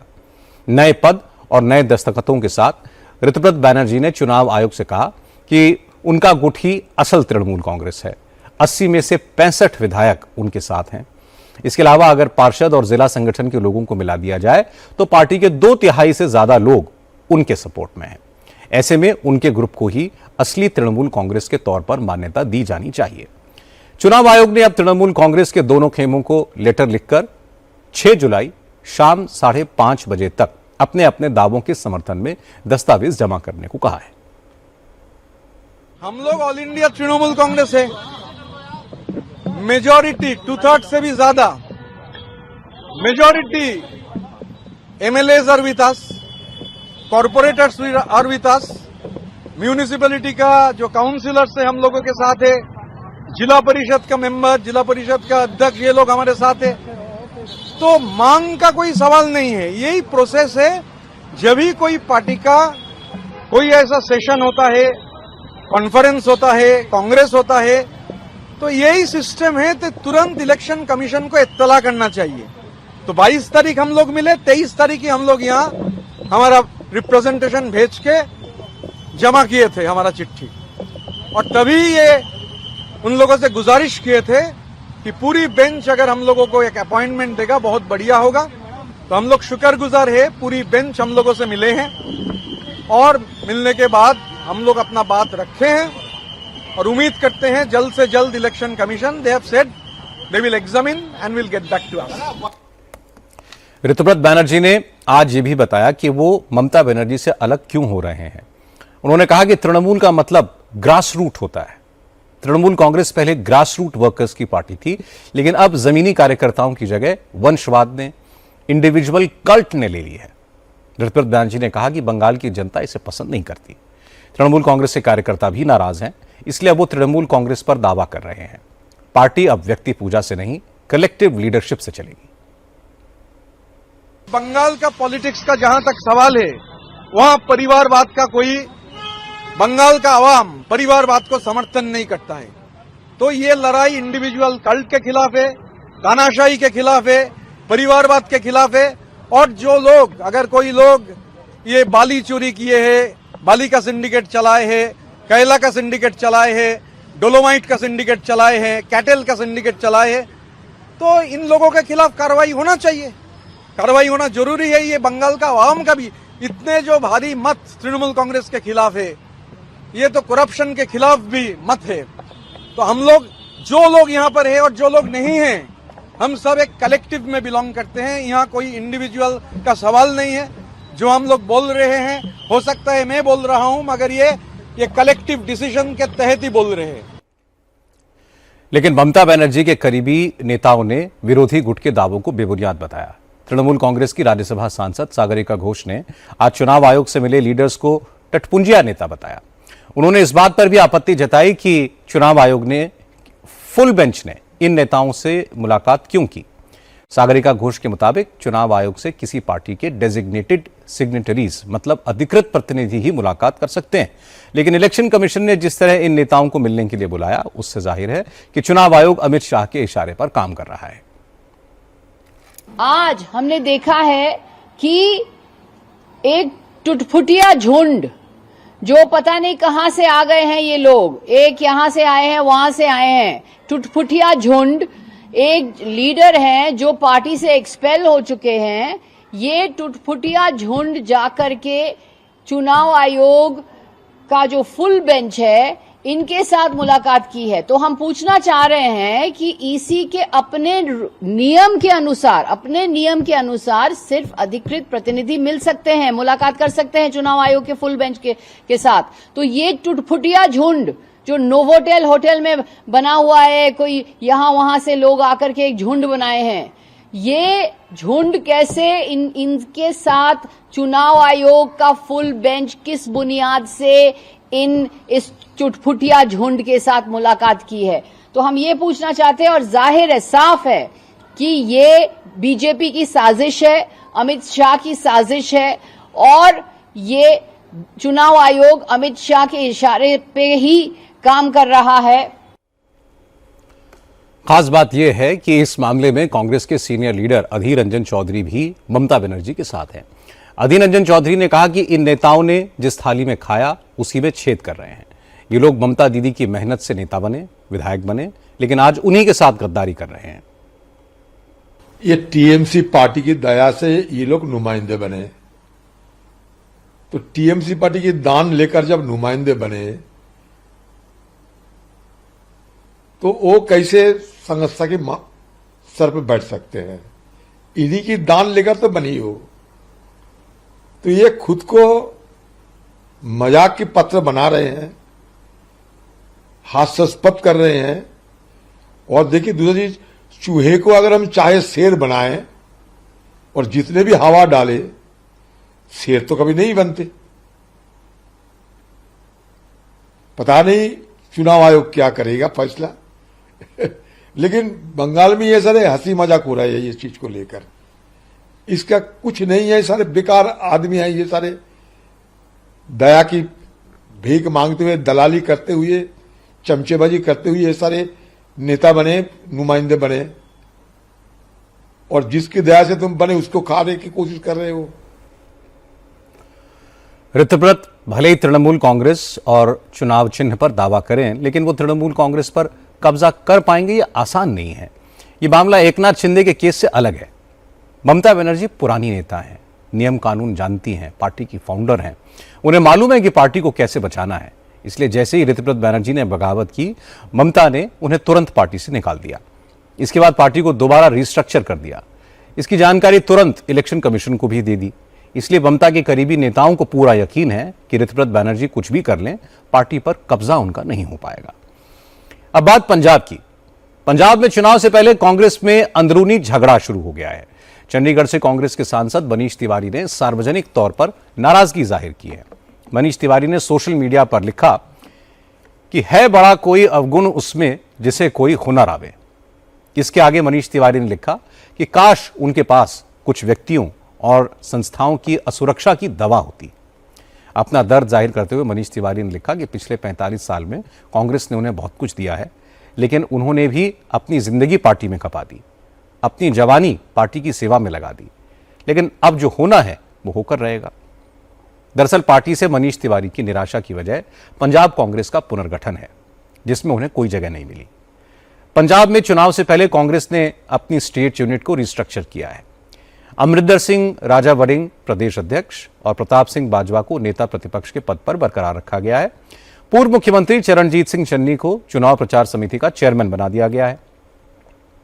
सुखविंदर सिंह डैनी, राजकुमार वेरका और संगत सिंह को कार्यकारी अध्यक्ष की जिम्मेदारी दी गई है। इसी तरह विजय इंदर सिंगला को इलेक्शन मैनेजमेंट कमेटी का चेयरमैन बनाया गया है। सुखजिंदर सिंह रंधावा कोर कमेटी के मुखिया होंगे, जबकि अमर सिंह को घोषणा पत्र समिति का अध्यक्ष बनाया गया है। लेकिन मनीष तिवारी को कोई भूमिका नहीं दी गई। जब अमर सिंह से मनीष तिवारी की नाराजगी के बारे में पूछा गया तो उन्होंने भी माना कि वो पंजाब कांग्रेस के सीनियर लीडर हैं, लेकिन साथ ही ये भी कहा कि पार्टी में किसे क्या जिम्मेदारी देनी है इसका फैसला हाईकमान करता है। मनीष तिवारी का मैं नाम सीधे तौर पर ले रहा हूँ। उन्होंने कहा कि शायद मेरे में कोई भूल रह गया होगा जब मुझे इस टीम में नहीं रखा गया। देखो, ये कांग्रेस हाईकमांड का निर्णय है, तो वो तो कांग्रेस हाईकमांड फैसला लेगी ना किसको क्या जिम्मेदारी देनी है। वो बहुत सीनियर लीडर हैं, हम सब लोगों के दोस्त हैं, पार्लियामेंट में मिलते हैं, लेकिन फैसला तो हाईकमांड को लेना। कांग्रेस की तरफ से मनीष तिवारी को मनाने की कोशिशें भी शुरू हो गई हैं। कांग्रेस की तरफ से यह कहा जा रहा है कि मनीष तिवारी चंडीगढ़ से सांसद हैं। चंडीगढ़ यूनियन टेरिटरी है, उसकी अलग पार्टी यूनिट है, वो पंजाब प्रदेश कांग्रेस का हिस्सा नहीं है। जब तक मनीष तिवारी पंजाब से सांसद थे उन्हें स्टेट यूनिट में जिम्मेदारी दी गई। अब वो चंडीगढ़ से एमपी हैं, इसलिए उन्हें चंडीगढ़ कांग्रेस में ही जिम्मेदारी दी जाएगी। लेकिन कांग्रेस में चल रही इस अंदरूनी जंग से आम आदमी पार्टी खुश है, क्योंकि चुनाव में उसे सबसे मजबूत टक्कर कांग्रेस से ही मिलती। पंजाब के वित्त मंत्री हरपाल सिंह चीमा ने कहा कि राज्य में कांग्रेस के पक्ष में माहौल नहीं है, इसलिए जिन लोगों को नए पद मिले हैं वो भी बहुत खुश नहीं है। कांग्रेस के अंदर एक अनार 100 बीमार जिहड़ा हो चुकिया है, सो सारे ही लगे हुए ने। तुसीं देखोगे आने वाले समय कि किस तरह ये डिफरेंट पार्टीज वाल अपना रुख अख्तियार करते हैं। अज पंजाब के अंदर ना कांग्रेस पार्टी दे विच, ना कांग्रेस पार्टी के किसी अहुदेदार दे विच, किसी भी व्यक्ति दे विच कोई भी सैलीब्रेशन का माहौल नहीं हैगा, खुशी का माहौल नहीं हैगा कि सानू कोई अहुदा मिल गया। सो इसका मतलब सारे ठगे हुए महसूस कर रहे हैं। बीजेपी के नेता भी आग में घी डाल रहे हैं। पंजाब बीजेपी के अध्यक्ष केवल सिंह ढिल्लों कह रहे हैं कि कांग्रेस में अच्छे नेताओं को सम्मान नहीं मिलता। मनीष तिवारी को भी इसलिए साइडलाइन किया जा रहा है। ये कांग्रेस का कल्चर है। मनीष तिवारी जी एक बहुत अच्छे इंसान है, मेरे मित्र भी हैं। जो उन्होंने कहा दुरुस्त कहा। ये हमेशा, मैं पंजाबी में हम इसको कहते हैं काटो क्लेश, इनका इंटरनल मामला, लेकिन इसके बारे में ज़्यादा कहना नहीं चाहता। लेकिन सबको जग जाहिर है कि कांग्रेस पार्टी कभी भी इकट्ठी नहीं हुई। ये पोजीशनों के लिए हमेशा लड़ती रही है और चंगे इंसानों को बाहर करती रही है। ये इनका पुराना कल्चर है, इसीलिए ये हिंदुस्तान में सफाया हो गया, इनका खत्म हो गया। पता यह लगा है कि चरणजीत सिंह चन्नी भी नाराज है। चन्नी को कांग्रेस ने इलेक्शन कैंपेन कमेटी का चेयरमैन बनाया है, लेकिन चन्नी प्रदेश अध्यक्ष बनना चाहते थे। अगर मनीष तिवारी और चन्नी जैसे नेता नाराज होंगे तो विधानसभा चुनाव में कांग्रेस के लिए मुसीबत होगी। अब खबर उत्तराखंड से। उत्तराखंड के उधम सिंह नगर में 4 एकड़ जमीन पर कब्जे को लेकर जमकर हंगामा हुआ। कांग्रेस के विधायक धरने पर बैठ गए और आत्मदाह करने की धमकी दे डाली। प्रशासन पर जमीन पर अवैध कब्जा करवाने का इल्जाम लगाया। कई घंटों तक यह ड्रामा चलता रहा। जिस जमीन के लिए हंगामा हो रहा था वहां कांग्रेस के नेता इसलिए गए क्योंकि यह मामला रॉबर्ट वाड्रा और प्रियंका गांधी वाड्रा की रिश्तेदार से जुड़ा है। इस जमीन पर कब्जे को लेकर रॉबर्ट वाड्रा की भाभी सायरा वाड्रा और नसरीन सांगा के बीच झगड़ा चल रहा है। कल नसरीन सांगा पुलिस की सुरक्षा लेकर इस जमीन पर बने फार्म हाउस में पहुंच गई। सायरा वाड्रा ने इसका विरोध किया। उनका कहना है कि इस जमीन पर विवाद है, मामला कोर्ट में है और कोर्ट ने स्टे दे रखा है, इसलिए नसरीन सांगा को कब्जा दिलाकर पुलिस गैर कानूनी काम कर रही है। सायरा वाड्रा ने कांग्रेस के लोकल नेताओं को इसकी जानकारी दी और इसके बाद किच्छा से कांग्रेस के विधायक तिलक राज बेहड़ अपने सैकड़ों समर्थकों के साथ मौके पर पहुंच गए। उन्होंने फार्म हाउस में घुसने की कोशिश की। जब पुलिस ने उनको रोका तो वो धरने पर बैठ गए। तिलकराज बेहर ने आरोप लगाया कि उत्तराखंड की बीजेपी सरकार जानबूझकर वाड्रा फैमिली के मेंबर को परेशान कर रही है और उन्हें उनकी संपत्ति से बेदखल कर रही है। कि इन्होंने लूट दिया इस प्रदेश को जमीनों के नाम पे। मैं मजबूरी से एक जनप्रति होने के नाते आत्मदाह करने जा रहा हूँ। प्रशासन शर्म करो, शर्म करो, शर्म करो। कुछ भी कर दूंगा, मैं कर दूंगा, क्योंकि मैं अति हो गई है जमीनों को लेकर। अफसरों को शर्म नहीं आती, एक औरत को बाहर नहीं निकाल पा रहे। चूड़ियां पहन ले डीएम एसएसपी, या चूड़ियां पहन ले एसडीएम। मैं बैठूंगा, मैं करूंगा, चिट्ठी लिखूंगा, कल ही डाक से जाएगी मेरी चिट्ठी। अब जाएगी, अब ये मेरे आगे पीछे, अब ये मेरे आगे पीछे घूमेंगे मुझे बचाने के लिए। मैं करूंगा इनका खेल, यही सीओ होगा, यही सारे अफसर होंगे, इन सबके खिलाफ लिखूंगा। इन्होंने मेरे साथ बदतमीजी की, अंदर घुसने नहीं दिया। मैं करूंगा, मैं ट्रक के नीचे आ जाऊंगा चलती गाड़ी के। आ जाओ। मामला बहुत पेचीदा है। जिस 4 एकड़ जमीन को लेकर के विवाद है, वहां एक फार्म हाउस बना हुआ है। यह फार्म हाउस कुलसुम खान नाम की एक महिला का था। उनकी कोई संतान नहीं थी। सायरा वाड्रा का कहना है कि उन्होंने कुलसुम खान की सेवा की, देखभाल की, इसलिए कुलसुम ने अपनी वसीयत में यह फार्म हाउस सायरा वाड्रा के नाम कर दिया। लेकिन कुलसुम खान की बहन नसरीन सांगा का यह कहना है कि सायरा वाड्रा जिस वसीयत की बात कर रही हैं वो फर्जी है। मामला कोर्ट में है। जब तक कोर्ट का फैसला नहीं आ जाता, उन्हें इस जगह से कोई नहीं निकाल सकता। लेकिन कांग्रेस के नेताओं का कहना है कि अगर केस कोर्ट में है और कोर्ट ने स्टे भी दे रखा है, तो पुलिस किसी एक पक्ष की मदद क्यों कर रही है? फार्म हाउस पर नसरीन सांगा का कब्जा क्यों करवा रही है? एक खान मैडम थी जिसकी सेवा की सायरा वाड्रा ने, और सायरा वाड्रा जिसने सेवा की वो सैलरी देने के लिए कर्मचारियों को आई थी, और उसने देखा कि अंदर कब्जा हुआ पड़ा है। क्योंकि जिसने सेवा की, जिसके पास स्थगन आदेश है, आज उसको दरकिनार करके जिला प्रशासन क्या साबित करना चाहता है? ये महिला पुलिस को आगे खड़ा कर दिया है। पुलिस प्रशासन और जिला प्रशासन दोनों मिलकर किसके इशारे पर इस जमीन पर ऐसे लोगों को कब्जा करवा रहे हैं जिनका इस जमीन से कोई मतलब नहीं है। कभी कोई भौतिक सत्यापन नहीं कराया उन्होंने, जबकि न्यायालय का आदेश सायरा वाड्रा के पक्ष में। आज एक नसरीन सांगा नाम की महिला, जो भीमताल भवाली में विवादास्पद, जो रुद्रपुर के डिबडिबा फार्म के पास विवादास्पद, उत्तर प्रदेश में कई स्थानों पर जमीनों के मामलों में विवादास्पद एक बुजुर्ग महिला है, और वो महिला किस उद्देश्य के साथ इस जमीन पर कब्जा करने का प्रयास कर रही है। आज सब लोग अंदर बैठ गए जमीन के अंदर, और जो वास्तविक अधिकारी है उनको बाहर निकाल दिया है, क्योंकि उसके नाम के आगे वाड्रा है, क्योंकि वो कांग्रेस पार्टी से जुड़े हुए हैं। ये बहुत ही दुर्भाग्यपूर्ण है। चूंकि मामला रॉबर्ट वाड्रा और प्रियंका गांधी के रिश्तेदार का है, जमीन का विवाद है, इसलिए इस मामले में बीजेपी भी कूदी। बीजेपी के प्रवक्ता प्रदीप भंडारी ने कहा कि दूसरों की जमीन पर कब्जा करना वाड्रा परिवार की खानदानी आदत है। यह मामला भी उसी तरफ इशारा कर रहा है।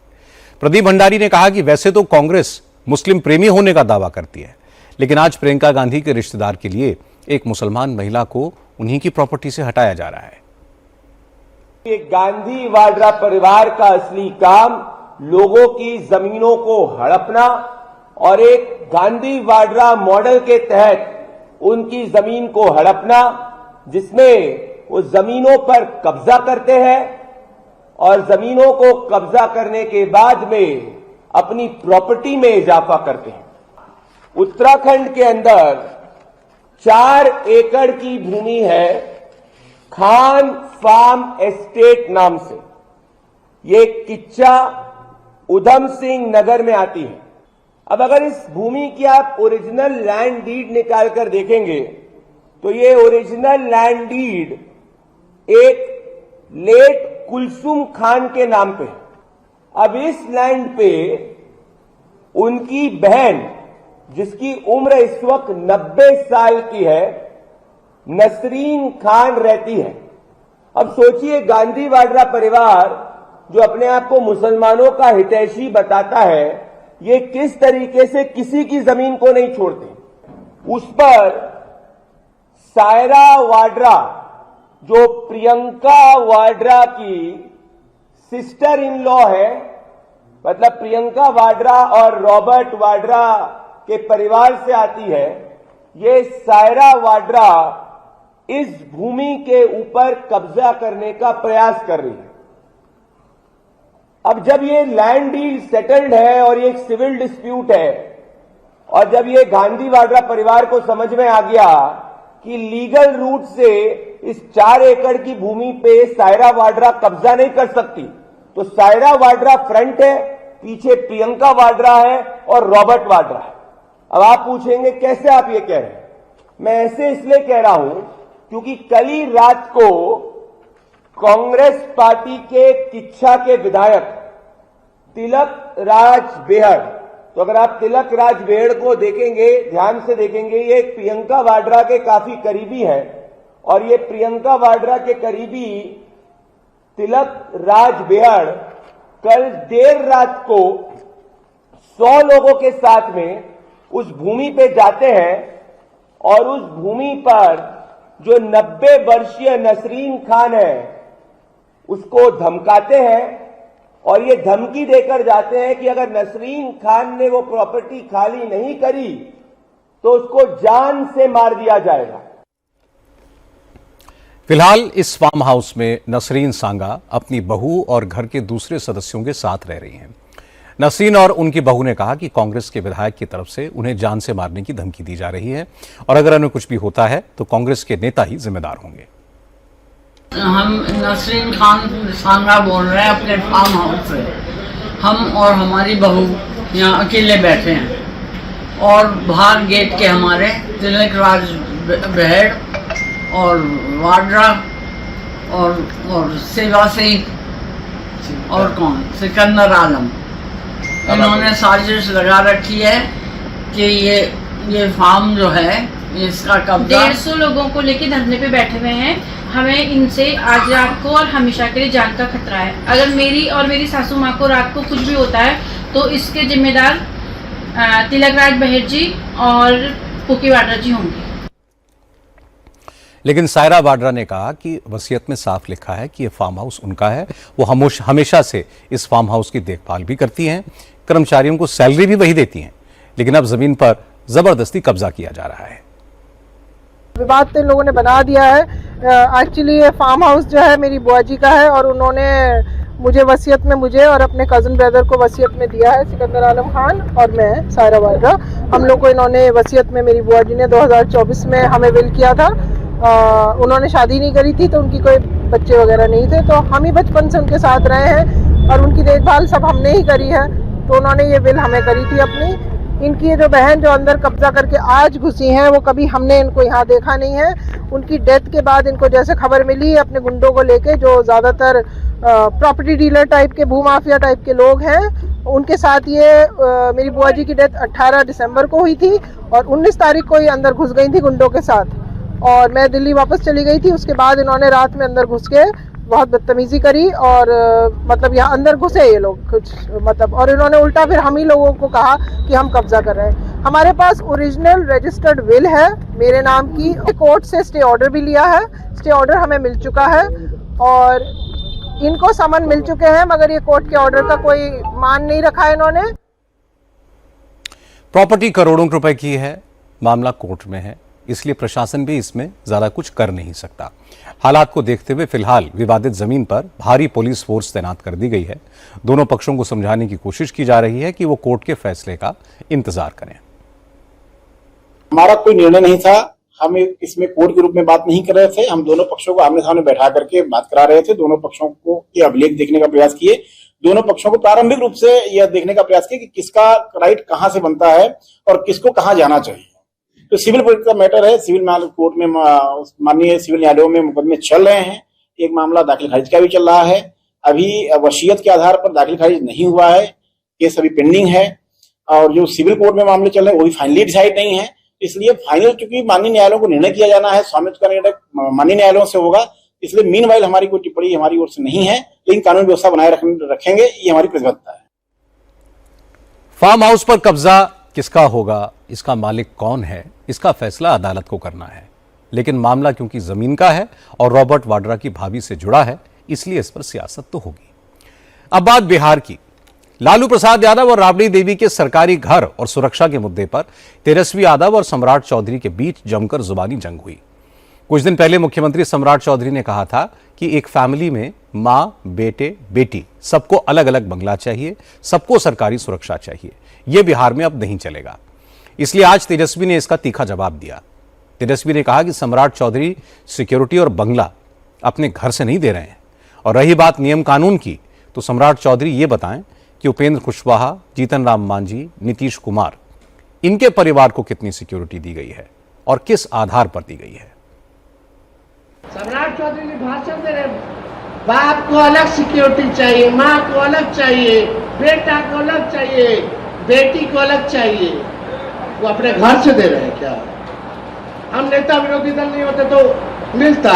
लेकिन ये बात बताओ सम्राट चौधरी जी, आपके मंत्रिमंडल में ऐसा दो मंत्री आप बनाए जो बिना चुनाव लड़े हुए, बिना एमएलसी बने हुए आप बना दिए, उसको कौन? क्या उनके भी बेटा बाप माता को चाहिए था? जीतन राम मांझी को भी चाहिए, उनके दोनों बेटाओं को चाहिए, पुतों को चाहिए, समधनों को चाहिए। जो एंटाइटल नहीं है उसको घर दिया गया है। और आप लोगों को तो राबड़ी देवी जी को तो शुरू से 2005 से अब तक वही एंटाइटलमेंट है। नेता विरोधी दल रही है तो घर बदलने का मतलब क्या? ध्यान भटकाने के लिए सुरक्षा को मुद्दा बनाया जा रहा है। नहीं चाहिए हमको सुरक्षा, भाई ले जाओ अपने घर। अपने काफिला में 50 गाड़ी नहीं और 10 गाड़ी और जोड़ लीजिए हम लोगों का, रखिए अपने पास, कोई जरूरत नहीं है। हम तो 2 सर्वेंट क्वार्टर में तेजस्वी पैदा हुआ। लालू जी की राजनीति फैक्ट्री से 2 कमरों से शुरुआत हुई, फिर 2 कमरों में चले जाएंगे तो क्या तकलीफ है? कोई तकलीफ नहीं है, रखिए। तेजस्वी इतने पर ही नहीं रुके। तेजस्वी ने कहा कि जो सम्राट चौधरी आज सुबह जागते ही लालू प्रसाद यादव को गालियां देने शुरू कर देते हैं, वो भूल गए कि वो लालू की पाठशाला से ही निकले स्टूडेंट हैं।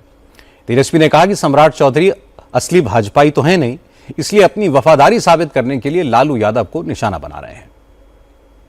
ओरिजिनल भाजपाई नहीं है, ओरिजिनल आरएसएस के लोग नहीं है,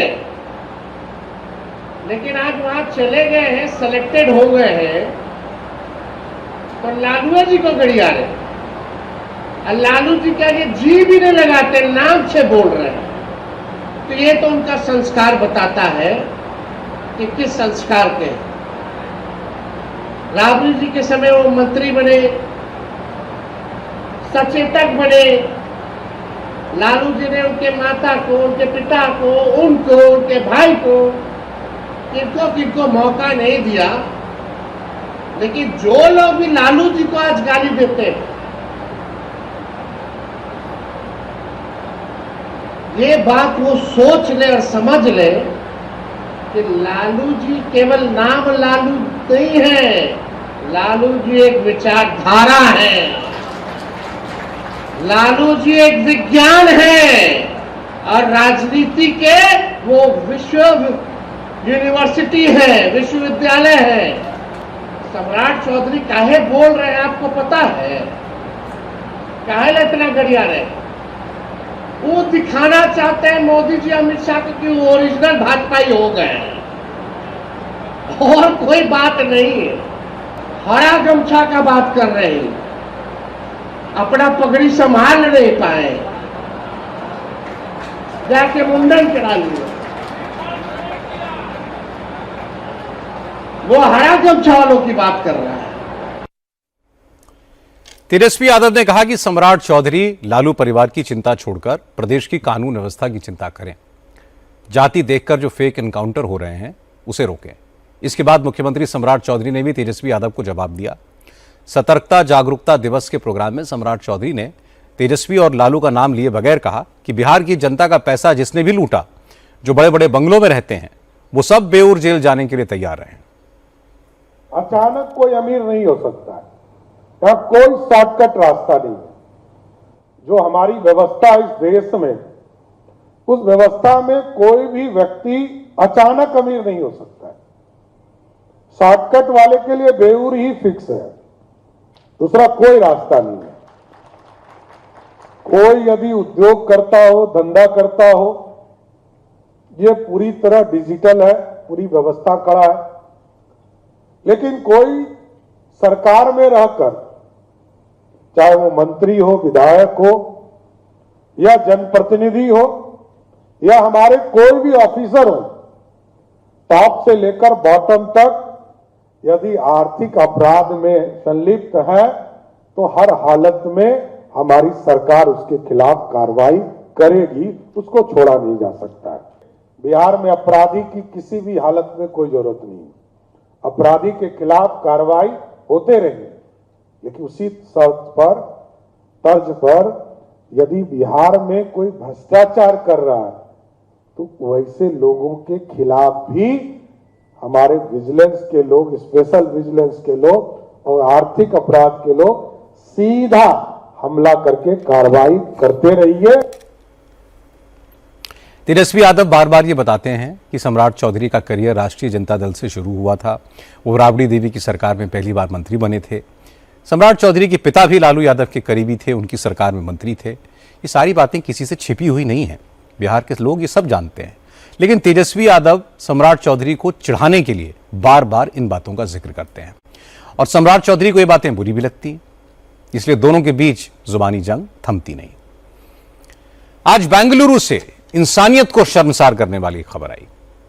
मल्टीनेशनल कंपनी केप जेमिनी के डे केयर सेंटर में छोटे छोटे मासूम बच्चों के साथ मारपीट, बदसलूकी, इसकी डराने वाली तस्वीरें आई। इस मामले में पुलिस ने डे केयर सेंटर में काम करने वाली 5 महिलाओं से पूछताछ की है। ये महिलाएं छोटे छोटे बच्चों की देखभाल के लिए रखी गई थीं, लेकिन ये पत्थर दिल औरतें डे केयर सेंटर में आने वाले मासूम बच्चों को डराने के लिए किसी को बाथरूम में बंद कर देती थी, किसी को वॉशिंग मशीन में डाल देती थी, रोने वाले बच्चों को चुप कराने के लिए उन्हें पीटती थी। 3 साल के बच्चों को वेस्टर्न टॉयलेट कमोड पर बैठने के लिए मजबूर करती थी। टॉयलेट जेट स्प्रे से उनके मुंह पर पानी की बौछार करती थी। ऐसी ऐसी हरकतें जिन्हें सुनकर रूह कांप जाए। लेकिन डे केयर में काम करने वाली महिलाओं का ये सब कुछ करते हुए दिल नहीं पसीजा। डे केयर में काम करने वाली सुजाता नाम की महिला ने इसका वीडियो बना लिया और अपने रिश्तेदार को भेजा। सुजाता के रिलेटिव ने चाइल्ड हेल्पलाइन तक ये सारे वीडियोस पहुंचा दिए। चाइल्ड हेल्पलाइन से मामला पुलिस तक पहुंचा और इसके बाद HAL थाने में डे केयर की 5 महिलाओं के खिलाफ FIR दर्ज की गई। पुलिस ने मंजुला, विजयलक्ष्मी, सिंधु, भवानी और बिंदु नाम की केयर गिवर्स से इसको लेकर पूछताछ की है। अभी वीडियोस वेरीफाई किए जा रहे हैं। वहीं केप जेमिनी कंपनी ने घटना के बाद फिलहाल अपना डे केयर सेंटर बंद कर दिया है। पुलिस कमिश्नर सीमंत कुमार ने सीनियर लेडी ऑफिसर्स को केस की जांच सौंपी है। ये पता लगाया जा रहा है कि केयर गिवर्स ने डे केयर में कितने बच्चों को ऐसे टॉर्चर किया। इसके अलावा पुलिस सारे डे केयर सेंटर्स की लिस्ट भी जुटा रही है और सबकी जांच करवाएगी। ये बहुत ही एक दुखद घटना है और तुरंत हमारे पुलिस ने इस पर कार्रवाई करते हुए FIR रजिस्टर किया है और जॉइंट कमिश्नर ईस्ट और डिप्टी कमिश्नर रैंक एक लेडी ऑफिसर को हमने डिप्यूट किया है इस इन्वेस्टिगेशन और इंक्वायरी के लिए। जो भी इसमें दोषी पाए जाएंगे हम उन पर एक्शन लेंगे और साथ ही साथ ये कौन रन कर रहा था, क्योंकि ये जो इन्फॉर्मेशन मिला है ये आउटसोर्स था, तो ये आउटसोर्स एजेंसी कितने इस तरह से रन कर रही हैं वो गाइडलाइंस के हिसाब से है कि नहीं, तो कंसर्न जो डिपार्टमेंट है जिन्होंने हमें रिपोर्ट दिया है उनसे हम डिटेल ले रहे हैं और अगर कहीं और इस तरह से है तो वो भी चेक करेंगे और उनको अगर गाइडलाइंस के हिसाब से नहीं फॉलो करें तो उनको हम बंद करने का निर्देश देंगे। डे केयर में काम करने वाली महिलाओं ने छोटे छोटे मासूम बच्चों के साथ हैवानियत की। इसके वीडियोस हैं, सारे सबूत हैं, इसलिए एक्शन में देरी नहीं होनी चाहिए और इस तरह की दरिंदगी करने वाली महिलाओं को तुरंत गिरफ्तार करके इन्हें जेल भेजना चाहिए। इस तरह की घटनाएं पूरे समाज में डर पैदा करती हैं। जो पेरेंट्स वर्किंग हैं, जो अपने बच्चों को किसी के भरोसे डे केयर में छोड़ते हैं, उनके बारे में सोचिए। जब इस तरह के वीडियो सामने आते हैं तो उन पेरेंट्स का दिल कैसे कांप जाता होगा। इसलिए इस मामले में सख्त से सख्त एक्शन जरूरी है ताकि फिर कोई ऐसी हरकत करने की हिम्मत भी ना करे। दिल्ली की बात आपको बताते हैं। पावर सेक्टर में ट्रांसपेरेंसी और जवाबदेही तय करने के लिए दिल्ली सरकार ने आज एक बड़ा फैसला किया। रेखा गुप्ता की सरकार ने बिजली कंपनियों का ऑडिट CAG से कराने की मंजूरी दे दी। असल में बिजली कंपनियां CAG का विरोध कर रही हैं। यह मामला कोर्ट पहुंच गया था, लेकिन कोर्ट से भी बिजली कंपनियों को राहत नहीं मिली। इसके बाद आज दिल्ली सरकार ने दिल्ली में पावर सप्लाई करने वाली BSES Rajdhani power limited, BSES Yamuna power limited और Tata power Delhi distribution limited के CAG ऑडिट को मंजूरी दे दी। लेफ्टिनेंट गवर्नर ने भी दिल्ली सरकार के फैसले पर मुहर लगा दी है। अब बिजली कंपनियों को अपनी जरूरी दस्तावेज, वित्तीय रिकॉर्ड और अन्य जानकारियां सीएजी को देनी होंगी और इसके बाद 3 महीनों में बिजली कंपनियों के ऑडिट का काम पूरा हो जाएगा। ऑडिट से पता लगेगा कि बिजली कंपनियां सरकार के ऊपर 38,000 करोड़ रुपए का जो बकाया दिखा रही हैं उसकी हकीकत क्या है। अरविंद केजरीवाल की सरकार की पार्टी ये कहकर सरकार में आई थी कि डिस्कॉम का सीएजी ऑडिट कराएंगे और 10 साल में ना तो कोर्ट की अड़चनों को निपटारा किया और ना ही वो करना चाहते थे, क्योंकि उनकी बिजली कंपनियों के साथ मिलीभगत थी। बिजली कंपनियां मुनाफा कमाती रहीं और रेगुलेटरी एसेट के नाम पर 38,000 करोड़ रुपए दिल्ली की जनता के सिर पर कर्ज अरविंद केजरीवाल की सरकार ने चढ़वाया है। इसलिए उसका एक ऑडिट होना चाहिए। जब हमने सीएजी ऑडिट की बात की तो डिस्कॉम्स कोर्ट में चली गई और हाईकोर्ट ने बहुत अच्छा ऑर्डर उसमें पास किया, जिसके आधार पर पूरे प्रोसीजर को फॉलो करते हुए अब डिस्कॉम के सीएजी ऑडिट के संदर्भ में हमने ऑर्डर पास किया है। लेकिन आम आदमी पार्टी के नेता सौरभ भारद्वाज ने कहा कि जिसने बिजली कंपनियों के ऑडिट की बात सबसे पहले की वो अरविंद केजरीवाल थे। अगर ये मामला कोर्ट में ना लटका होता तो केजरीवाल की सरकार के वक्त ही बिजली कंपनियों का ऑडिट हो जाता। आम आदमी पार्टी पहली पार्टी थी देश की जिसने बिजली कंपनियों की ऑडिट की बात कही, जिन्होंने उसके लिए ऑर्डर दिया। बाद में उच्च न्यायालय के अंदर ये बात हुई कि प्राइवेट कंपनीज का ऑडिट सीएजी नहीं कर सकती और अब न्यायालय से ऊपर इस देश में कुछ नहीं है। अब अगर न्यायालय ने मन बदल लिया और न्यायालय इसके लिए तैयार हो गया तो अच्छी बात है। हम तो हमेशा से चाहते हैं कि इनकी ऑडिट की जाए और भारतीय जनता पार्टी की सरकार तो मुझे लगता है कि 22 राज्यों में, हम तो कहेंगे कि 22 के 22 राज्यों के अंदर सीएजी की ऑडिट कराई जाए। ये तो अरविंद केजरीवाल ने जो शुरुआत की थी, अरविंद केजरीवाल की जो है शुरुआत के पीछे पीछे आप चल रहे हैं। कुछ अपना भी कीजिए, कुछ नया कीजिए, कुछ सोचिए। ये बात सही है कि आम आदमी पार्टी ने बिजली कंपनियों का ऑडिट कराने की मांग की थी, लेकिन यह बात भी सही है कि अरविंद केजरीवाल की सरकार ने सब्सिडी के तौर पर हजारों करोड़ का फंड भी बिजली कंपनियों को दिया था। इसलिए कम से कम अरविंद केजरीवाल की पार्टी को बिजली कंपनियों के ऑडिट का क्रेडिट नहीं लेना चाहिए। लेकिन आज दिल्ली सरकार की लापरवाही की तस्वीरें भी आईं। दिल्ली सरकार ने 2 दिन पहले ही ईवी पॉलिसी को मंजूरी दी थी, लेकिन इस ईवी पॉलिसी को लेकर सरकारी महकमा कितना लापरवाह है, इसकी तस्वीर एमसीडी के हेडक्वार्टर की पार्किंग में देखने को मिली। इस पार्किंग में करीब 80 इलेक्ट्रिक व्हीकल्स धूल फांक रहे हैं। इनकी सुध लेने वाला कोई नहीं है। 2 साल से ये यहां पर कबाड़ की तरह पड़ी हुई हैं। ना इन्हें सड़कों पर उतारा गया, ना इन्हें चार्ज किया गया, ना इनकी सर्विस कराई गई। दरअसल 2018 में इन गाड़ियों को एमसीडी अधिकारियों के लिए खरीदा गया था। कॉन्ट्रैक्ट के मुताबिक अगर पूरा पेमेंट हो जाता तो 2024 के बाद ये गाड़ियां एमसीडी को मिल जाती, लेकिन कंपनी के साथ हुए कॉन्ट्रैक्ट को रिन्यू नहीं किया गया, कॉन्ट्रैक्ट खत्म हो गया। इसकी वजह से दर्जनों ईवी कारें खड़ी खड़ी कबाड़ हो रही हैं। और हैरानी की बात यह है कि इनकी नंबर प्लेट सफेद रंग की है। उस वक्त तक ईवी की कारों में ग्रीन नंबर प्लेट का प्रोविजन नहीं था। मैं इस वक्त एमसीडी के पार्किंग में हूं और यहां पे जो गाड़ियां धूल फांकते हुए आपको नजर आ रही है, तकरीबन ये 80 गाड़ियां ईवी गाड़ियां हैं और 2017-18 में ये गाड़ी आई थी। यहां पे कुछ सालों तक इन गाड़ियों का उपयोग हुआ, जो एक प्राइवेट कॉन्ट्रैक्टर के साथ कॉन्ट्रैक्ट करके एमसीडी के द्वारा यहां पे लाई गई थी 17-18 में, और 2024 से ये गाड़ियां यहीं पे खड़ी हुई है।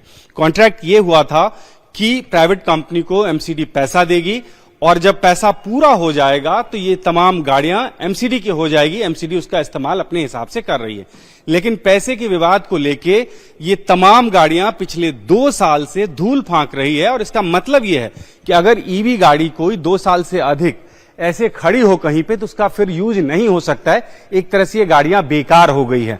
आप सोचिए कि जिन गाड़ियों का इस्तेमाल इस इस्तेमाल के लिए लिया गया था कि एमसीडी के जितने भी अधिकारी हैं वो इसका इस्तेमाल करेंगे और पेट्रोल डीजल की जो खपत है उसमें कमी आएगी उन गाड़ियों का हाल देख लीजिए कि पड़े पड़े ये गाड़ियां सड़ रही है। सबसे बड़ी बात, आपको जो नंबर प्लेट नजर आएगा, अगर आप ये देखें तो यहां ये व्हाइट नंबर प्लेट है प्राइवेट गाड़ियों का जो होता है। इसका मतलब ये है कि जब ग्रीन नंबर प्लेट ईवी गाड़ियों के लिए डेजिग्नेट किया गया था, उससे भी पहले की ये गाड़ियां हैं, लेकिन उसके बावजूद भी सरकारी महकमे में अनदेखी की वजह से ये सब खराब हो रहा है।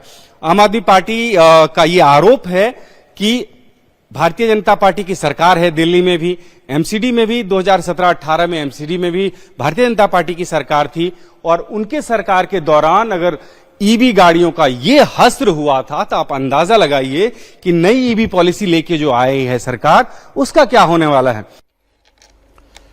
अब जैसे ही ये तस्वीरें सामने आई तो इस पर पॉलिटिक्स हुई। दिल्ली नगर निगम में विपक्ष के नेता अंकुश नारंग ने कहा कि ईवी पॉलिसी के नाम पर बीजेपी सिर्फ दिखावा कर रही है, वरना इस तरह की गाड़ियां कबाड़ नहीं बन रही होती। दिल्ली की मुख्यमंत्री इलेक्ट्रॉनिक व्हीकल पॉलिसी लेके आती हैं, दूसरी तरफ एमसीडी के सिविक सेंटर की बेसमेंट के अंदर इलेक्ट्रॉनिक व्हीकल गाड़ियां वहीं पर मिट्टी खा रही है। 8 वर्ष हो गए उनको वहां पर। अधिकारियों के लिए गाड़ी ली गई थी, कॉन्ट्रैक्ट पे ली गई थी, उनकी रेंट इतना गया जो उन गाड़ियों की कॉस्ट से ऊपर हो गई है। जब महापौर परवेश भाई से पूछा गया तो उन्होंने कहा कि मैं इसके ऊपर तफ्तीश करूंगा, मेरे संज्ञान में आई है। 2017 में भी भाजपा का महापौर था परवेश भाई जी। क्या उस महापौर के ऊपर जिसकी साठगांठ से ये गाड़ियां ली गई, उन अधिकारियों के साथ क्या उनका संज्ञान लेंगे? और अगर वो दोषी पाए गए तो क्या अपने भाजपा के नेताओं को आप सजा दिलवाएंगे?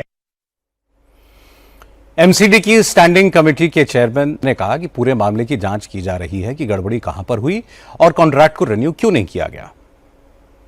2.5 वर्षों में यहाँ पर आम आदमी पार्टी की सरकार थी, और आप 2-2.5 वर्ष बता ही रहे हैं, तो ये पॉलिसी उनके समय पर आई होगी। और मैं इस विषय में केयरटेकर से बात करके उनसे पूरी जानकारी लेकर फिर हम इस पर कुछ भी जो सही मतलब एक्शन बनता है वो करेंगे, क्योंकि दिल्ली में ईवी की जो इलेक्ट्रिक चीजें लाना है, जो हमारे पर्यावरण को बचाने के लिए, दिल्ली को ईवी पर मोड पर लाने के लिए बहुत ज्यादा जरूरी है कि हमारी गाड़ियां ईवी पर चलें। और इसके लिए माननीय मुख्यमंत्री जी ने भी कई सारी गाड़ियों को यहाँ दिल्ली में लाए गए।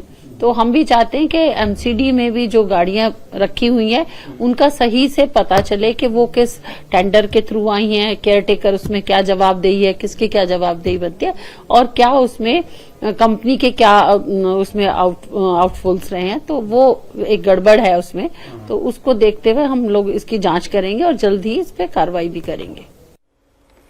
इतनी बड़ी तादाद में गाड़ियां खड़ी खड़ी कबाड़ हो जाएं, ये पब्लिक के पैसे की बर्बादी है। इस मामले की जांच होनी चाहिए और लापरवाह अफसरों की जिम्मेदारी भी फिक्स होनी चाहिए। आज भारत और जापान ने defence, energy, artificial intelligence, metals और फाइनेंशियल सेक्टर्स में कई बड़े समझौते किए। जापान की प्राइम मिनिस्टर सनाई ताकाइची अपने पहले भारत दौरे पर आई हुई हैं और आज दिल्ली में जापान की प्राइम मिनिस्टर और प्रधानमंत्री नरेंद्र मोदी के बीच लंबी बातचीत हुई। डेलीगेशन लेवल टॉक्स के बाद दोनों देशों के बीच कई बड़े समझौतों पर सहमति बनी। दोनों देश मिलकर वॉरशिप्स के लिए नेवल एंटेना रेडियो यूनिकॉर्न का डेवलपमेंट करेंगे और ये पहली बार है जब भारत ने जापान के साथ मिलकर किसी डिफेंस इक्विपमेंट के डेवलपमेंट का समझौता किया है। ये naval antenna radio unicorn Bharat और जापान दोनों देशों की नेवीज के वॉरशिप्स को प्रिसाइज बनाएंगे। इसके अलावा भारत और जापान ने आर्टिफिशियल इंटेलिजेंस के सेक्टर में सहयोग बढ़ाने का एग्रीमेंट भी किया है। दोनों देश सेमीकंडक्टर्स, क्वांटम टेक्निक और एडवांस्ड मटेरियल्स के सेक्टर्स में सहयोग करेंगे। जापान भारत को बायोगैस इनिशिएटिव में भी मदद देगा। जापान की मदद से भारत में ऑर्गेनिक फर्टिलाइजर के 1000 प्लांट्स लगाए जाएंगे। इसके अलावा दोनों देशों ने ग्रीन हाइड्रोजन, न्यूक्लियर एनर्जी और इलेक्ट्रिक व्हीकल्स की बैटरी के सेक्टर में भी मिलकर काम करने का फैसला किया है। जापान की प्राइम मिनिस्टर का स्वागत करते हुए प्रधानमंत्री मोदी ने उन्हें अपनी छोटी बहन कहा, तो इस सरप्राइज का सनाई ताकाइची ने मुस्कुराकर जवाब दिया। योर एक्सेलेंसी और मेरी छोटी बहन प्रधानमंत्री ताकाइची जी इंडिया जापान एनुअल समिट के लिए प्रधानमंत्री ताकाइची का भारत में अपनी पहली यात्रा पर स्वागत करते हुए मुझे बहुत खुशी हो रही है। कुछ ही दिन पहले G7 समिट में मैंने कहा था कि वैश्विक उथल-पुथल के आज के माहौल में आपसी विश्वास हमारा सबसे बड़ा स्ट्रेटेजिक एसेट है। डिफेंस के क्षेत्र में आज हमने भारत और जापान के पहले को डेवलपमेंट प्रोजेक्ट पर एग्रीमेंट किया है। नेवल रेडियो एंटेना यूनिकॉर्न का यह प्रोजेक्ट हमारी डिफेंस टेक्नोलॉजी पार्टनरशिप में एक नया अध्याय खोलेगा।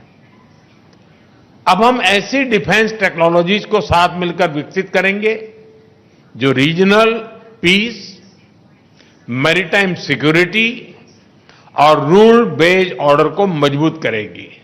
आज हमने कई महत्वपूर्ण पहल की हैं। इनसे हम मिलकर पूरे क्षेत्र में शांति, स्थिरता और प्रगति का मार्ग प्रशस्त करेंगे। भारत और जापान के रिश्ते बहुत पुराने हैं। पिछले कुछ दशकों में जापान के विकास की रफ्तार कम हुई है। वहां मैन पावर की कमी है। एग्रीकल्चर सेक्टर में गिरावट आ रही है। इस क्षेत्र में भारत जापान को सहयोग देगा और टेक्नोलॉजी और ग्रीन एनर्जी के सेक्टर में जापान भारत की मदद करेगा। इसलिए जापान की प्राइम मिनिस्टर का भारत का दौरा बहुत इंपॉर्टेंट है। रूस ने आज यूक्रेन पर अब तक का सबसे बड़ा हवाई हमला किया। इस हमले में 20 से ज्यादा लोग मारे गए और सैकड़ों घायल हैं। आज रूसी सेनाओं ने यूक्रेन की राजधानी कीव और दूसरे बड़े शहर खार्किव पर 70 से ज्यादा मिसाइल्स फायर की। रूस ने क्रूज मिसाइल्स का भी इस्तेमाल किया, जिन्हें यूक्रेन का एयर डिफेंस सिस्टम नहीं रोक पाया। इसलिए तबाही ज्यादा हुई। राजधानी कीव में दर्जनों बिल्डिंग्स बर्बाद हो गई। कीव के अलावा खार्किव, सुमी, निप्रो, ज़पोरिजिया और चेरसाकी शहरों पर भी रूसी सेनाओं ने भयंकर हवाई हमले किए। रूस के हमले की खबर मिलने के बाद यूक्रेन के प्रेसिडेंट ज़ेलेंस्की को आयरलैंड का अपना दौरा बीच में ही छोड़कर वापस लौटना पड़ा।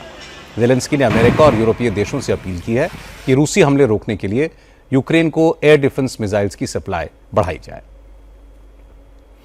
आखिर में एक नजर कल की बड़ी खबरों पर। कल से पवित्र अमरनाथ यात्रा शुरू होगी। श्रद्धालु 28 अगस्त तक बाबा बर्फानी के दर्शन कर सकेंगे। पंजाब कांग्रेस में मन मुताबिक पद न मिलने से नाराज चरणजीत सिंह चन्नी कल अपने समर्थकों के साथ मीटिंग करके आगे की रणनीति बनाएंगे। लोकसभा स्पीकर ओम बिरला कल बंगाल के नए विधायकों को लेजिस्लेटिव प्रोसेस की जानकारी देंगे। योगी आदित्यनाथ कल लखनऊ में आम महोत्सव का उद्घाटन करेंगे। आज की बात में इतना ही।